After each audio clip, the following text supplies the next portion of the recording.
Hey everyone, my name is Sean Patrick Small. I'm playing Larry Bird in Winning Time, a new series about the Lakers, and I'm sitting here with my man Elias at the Man Cave Chronicles.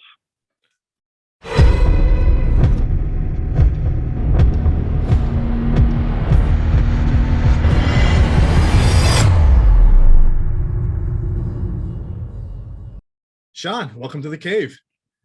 Thanks for having me. I said right before we jumped on the air, I was telling you how I'm very excited about this interview. You're playing one of my favorite players of all time, Larry Bird, on the new HBO series Winning Times, limited series, correct? It's not limited, so hopefully it'll go for more than this season. Oh, that's great, because at first they were saying limited when they first announced it. Yeah. So yeah, I mean, before we jump more into the show and everything, I want to get to know a little bit more about you, because I was trying to do some research on you. There isn't a lot of information out there about you, man. So I know this is like one of your first big projects that you're on, but how did you decide you wanted to get into the entertainment industry? Yeah, so I mean, starting off in high school, I took an acting 1 class, just kind of on a I'll take that as an elective. Sounds good. Kind of fell in love with it. My teacher was amazing, Mrs. Moran. And then I acted in my first short film when I went to UC Davis, and kind of was like, all right, this is pretty sweet, and kind of got intrigued with all the stuff behind camera as well. And worked on another short with the same director as like the PA, first AC. It was like a small crew, so a lot of different hats that I was wearing. And I was like, yeah, I want to get in the film industry. So I transferred from Davis to USC, got a film degree from there, and then just been hustling and grinding and writing and acting as much as possible to get to this point. So it was your goal at first, like acting, or was it behind the scenes? Because I've noticed, you've written a few things also. Yeah, acting has always been like the number one passion. The past couple of years, acting has actually kind of been put on the back burner because of COVID and everything. And I was like, all right, let's just pump out a lot of writing material, which I have been doing. So that's been good creatively. And then this audition popped up, and I was like, oh, I can't pass this up. Well, who were like some of the people that influenced you into the acting world, that pushed you to even to keep going with this? Is there anybody you look up to? Well, it's interesting because when I was transferring to USC, I'd always told everyone that I wanted to be in the film industry, but then I was transferring to the business school, and my parents were both like, why are you trying to do that? And I was like, I don't know. I don't know if the acting thing will work out. So get a degree that could make me money at some point, right? And they were like, you're not passionate about that. You're gonna not have a good time. What's the point of spending that much money going to USC and not studying what you're passionate about? And I was like, oh yeah, you're right. So they were definitely a big influence in that, and just kind of, I don't know, I just always kept pushing because of seeing projects and stuff where I'm like, yeah, I want to make that. I don't know, seeing things like Training Day with Denzel, I was like, wow, yeah. And Ethan Hawke. I mean, they both killed those roles, and I'm oh shit, yeah, that's awesome.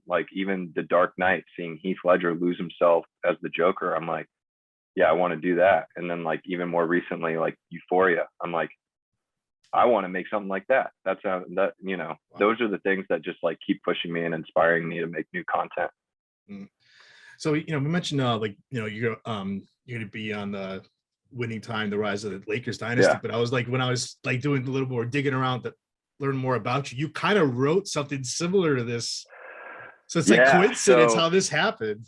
Yeah, no. So it kind of shows persistence and hard work can pay off, because I started this journey of Larry Bird research back in 2014. My friend gave me this book called When March Went Mad, written by Seth Davis, and it was about Bird and Magic and their stories lining up to the 1979 NCAA championship game. And I was like, ooh, they have good stories to tell. So I thought as a writer, this would be really fun to write. And as an actor, I'm like, I could play Bird. I've played basketball my whole life. I look like him. I've worn 33 pretty much any time that I could. And so I'd been writing and researching that for a while. And then my manager and I have been pitching it. We actually got Thomas Carter, who directed Coach Carter, attached as the director. So we're still out there pitching it to showrunners and stuff and trying to get that produced. But then, yeah, it kind of shows like everyone in my world knew about it, maybe annoyingly so, because I was telling everybody that I was doing it. But it ended up being my wife's sister's friend who knew that I'd been doing this was like, hey, I saw this audition for Larry Bird for this Adam McKay series. Like, you should go out for it. And I was like, oh, yeah, I should. And then that kind of started the whole ball rolling on me getting the role, which was awesome. Wow. Yeah, I want to hear about that. Like, how did you so was this like an audition, like a self-tape at first, or was it on Zoom with the COVID and everything, or was it actually in person? Yeah, so this was like, it was the first audition was a self-tape audition. So I got the sides and I had to send it in with like by the next day. And I was like, okay, well, good thing I've been researching this guy for what felt like ever. So he's always been on my mind. And then after submitting that, so I shot it on a Tuesday. We submitted it Wednesday morning. Wednesday night, I was told that I had a callback for Friday. I did a callback with the casting director over Zoom on Friday. The next Monday, I was told I had a producer's room callback for that Tuesday. Wow. And then on that Tuesday, I did the producer's room callback. And then it was a week of me twiddling my thumbs and hoping that I got the role. And then the next week, that following Tuesday, so it was like a 2-week process. It was like, you got the role. Yeah. So like, what did you do on the self-tape? I'm curious, because like, how do you audition for Larry Bird? Yeah, I just kind of, I mean, I had the research in, back of mind, right? So it's like, I have all that stuff to pull from.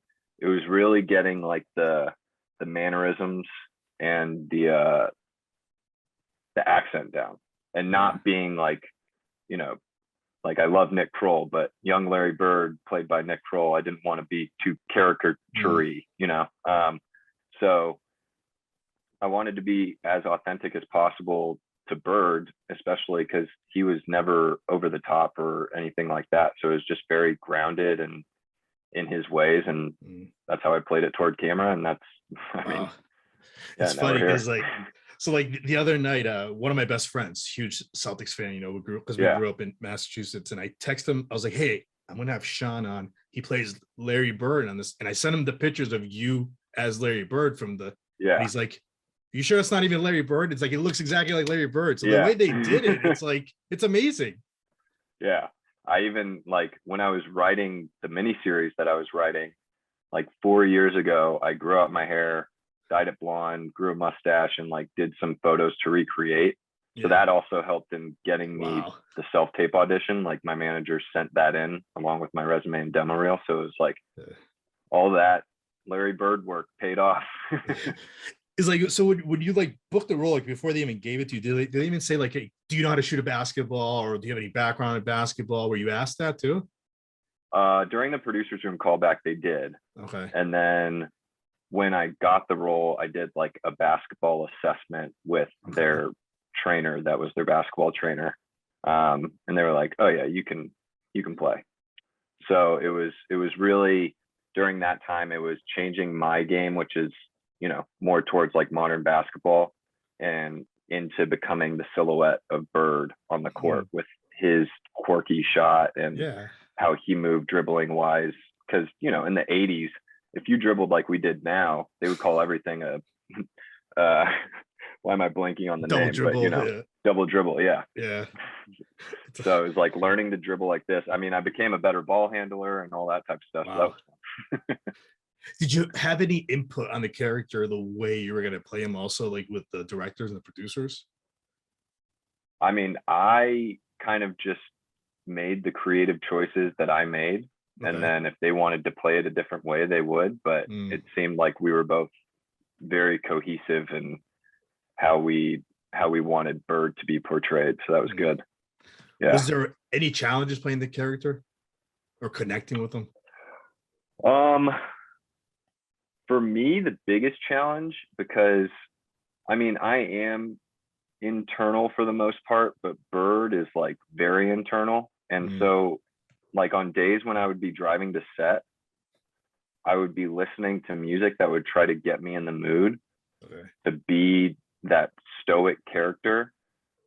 But it was the challenge that I put forth to myself when I was listening to the music was I was not allowed to sing it or say any of the lyrics, even if I knew the lyrics. Everything had to be going inside. So that was like the biggest challenge, is like keeping all that energy and like fire on the inside. So that was the biggest challenge of playing Bird, but everything else was kind of like just fun to play around with. Right. Did you go back to watch any like highlights or even like games of Bird and Magic to even like prepare yourself even more?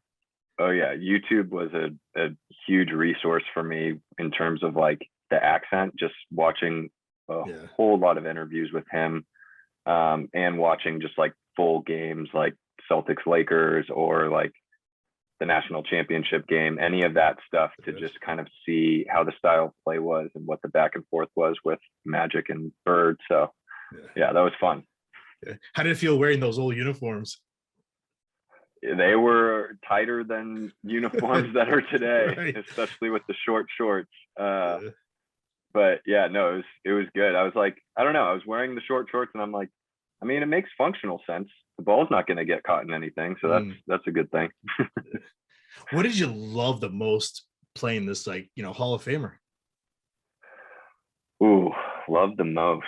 I mean, just being able to be on set playing this character with everyone else. Like it's almost like I had been playing him on my own for so long because I was writing the miniseries that I was writing. Yeah. But being able to like bounce him off of all these different characters and getting to play in that acting realm. And another thing is just like getting paid to play basketball. I was telling my friends, this is the closest thing I get to be a professional basketball player, because they're paying me to play basketball in these some of these scenes. And I got to train with a basketball trainer, and I was like, it was the role of a lifetime to just merge the basketball and acting worlds, but then also play literally Larry Legend, like the man, So when the viewers tune in to watch this, like you get the feeling it's going to be a lot of like people growing up in the 80s. They're going to tune in to watch this. Like, what do you want them to experience after watching the first few episodes? Well, the series overall like has a big draw in my mind, just because it's the entertainment factor of the on and off court Lakers at that time. And I think the viewers are going to notice how much that time frame changed the NBA into what we know of today. Because I think a lot of people forget that it's like the NBA was not doing too hot before Magic and Larry showed up. And then they just changed the landscape of it. And then MJ after that and all that stuff. And we're at the modern day NBA today. So I hope people just are entertained with the storylines, and just like open-minded to seeing the humanity of the characters, not just like, the surface level that we saw on the basketball court or during interviews. Yeah. Well, we know like in real life, Magic was one of Larry Bird's best friends. Yeah. So in the series, he's played by Magic's played by Quincy Isaiah. Like, how much interaction do you have with him throughout the show? And like, how would you describe that chemistry? Most of my stuff is with him. Okay. So, I mean, Quincy and I are really good friends. And I had a lot of fun toying with him on set. Okay. Just like to set that tension as much, like during that rivalry of like, sending him little gifts and saying F you on them instead of, thanks or best or whatever. yeah, no, Quincy. I mean, Quincy kills it as Magic. I can't say that enough. He's gonna blow up. But our chemistry on set, like within the characters, was killer. He brought the most out of me, and I hope that I did out of him as well. But offset, we're super close, so we're able to, like, bounce these ideas off of each other while acting and still be cool off camera. That's awesome. Now, did you, like, throughout when you were recording your scenes, like, did you look at other cast members that are playing some of these people on the show, like even like the Jack Nicholson actor that's gonna play him? It's like, it's pretty cool how they, like, from the photos that I've seen, they look close to what they're supposed to look like. Yeah, it's like scary how good the casting was, first of all, and then the hair and makeup just capped it all off. And just being able to be on set and see, like, the Jason Segel or Adrian Brody or Spencer Garrett as Chick Hearn, just like watching that master class every day, I was like, this is just like, I don't know. I felt like I was on cloud 9 every time that I hopped on set. So what'd you think of Michael Chikadze playing Red Auerbach, the Celtics? Oh, that casting is so on point, especially since he's a Boston native. It's just like, he was having so much fun doing that and just being able to portray like his legend, and yeah, I think as much as this show is, about the Showtime Lakers, I think the Celtics will get their shine as well. Oh yeah. Celtics fans are going to tune. I'll be one of them. Oh yeah. So what's next for you now? Like, do you have any other projects coming up that you can share with the listeners and the viewers that you're going to work on? Yeah, I mean, I've just been, like I said, writing away on new projects. I have some features that I'm finishing off right now, and then the miniseries, I'm still trying to get that produced. We are pitching that around. So other than that, just auditioning and keeping the grind going. Yeah. If your series gets picked up, are you going to try to play Larry on that one too? I would hope so, but at the same time, I'm like, maybe not do too much with Bird, right? I don't want to just be typecast as Larry Bird over and over again. Sean, last, how can the listeners and viewers find you on social media? Oh yeah, Instagram is @SeanPatrickSmall. And Twitter is @SeanP_Small. Sean, this was great. Thank you for coming on, and good luck with the show. Thank you. Thank you for having me. It was great.